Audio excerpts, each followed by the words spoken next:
Саламатсыздар ма студенттер? Бүгінгі біздің тақырыбымыз газ реттеуіш пункті жабдығының технологиялық сұлбасы. Сабақтың мақсаты газ реттеу жабдығымен технологиялық сүлбесімен танысу. Сабағымызды бастамас бұрын мынандай сұрақтарға жауап берейік. Газ реттеуіш қондырғы дегеніміз не? Газ реттеуіш қондырғыларына қандай жабдықтар кіреді?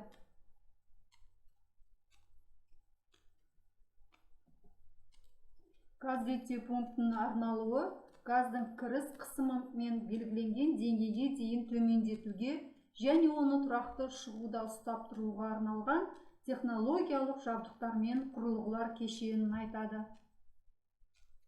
Технологиялық қондырғылар орналасу орнына қарай мен газ реттеуіш пунктілер, ГРП, газ реттеуіш блоктық пунктілер және шкафтық газ реттеуіш пунктілер болып бөлінеді.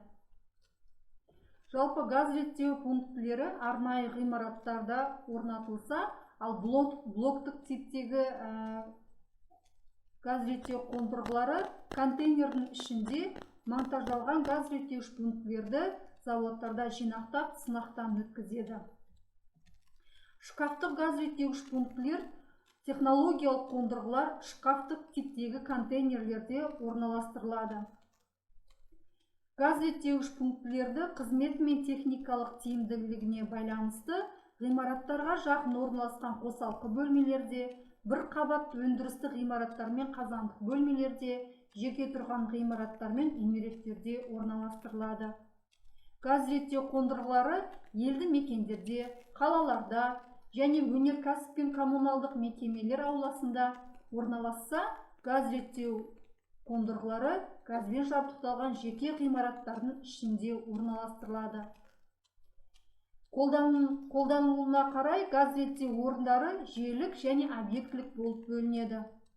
Желілік газ реттеу орындары негізінде төменгі орташа қысымдағы желілерге салынып, газ есептегіштермен қамтамасыз етілмейді.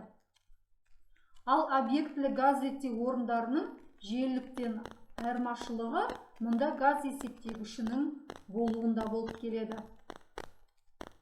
Келесіде газ реттеу пунктінің орналасуы мен ғимаратына қойылатын негізгі талаптармен танысайық. ГРП ғимараты жер үсті бір қабатты болуы қажет. Отқа төзімділігі 1 және 2 дәрежелі ғимарат материалмен қамтамасыз етілуі қажет етіледі.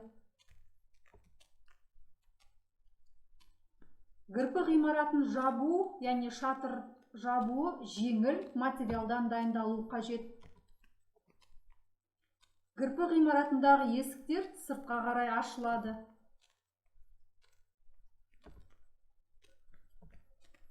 Жарықтандыру табиғи, яғни мұнда терезе арқылы немесе жасанды электр желісі арқылы қамтамасыз етілу керек. Желдету ағынды жалюзі торлар арқылы немесе сорғыш қабаттасу ағымдағы дефлекторлар арқылы қамтамасыз етілу керек.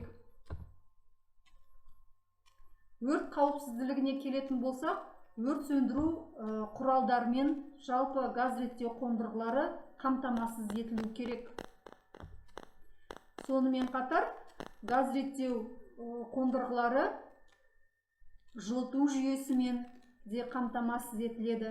Енді кезекте газ реттеу пунктінің технологиялық сүлбесіне кезек берсек.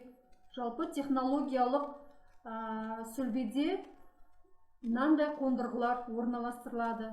Сақтандырғыш лақтырмалы құрылғы, байпас құбырындағы ысырма, үрлеу құбырлары, манометрлер, импульс құбырлары, байпас құбырлары, шығын өлшегіш, кіреберістегі ысырмалар, сүзгілер, сақтандырғыш бекіту клапаны, қысым реттегіш және шыға берістегі ысырмамен қамтамасыз етілген.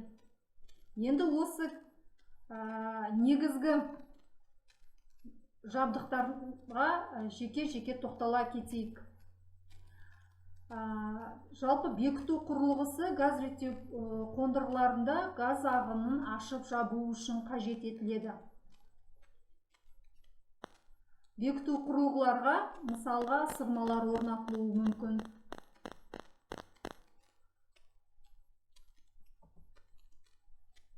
Келесіде газ реттеу пунктілерінде сүзгілер орнатылады. Бұл сүзгінің негізгі мақсаты газдың механикалық қосылыстардан газды тазартады.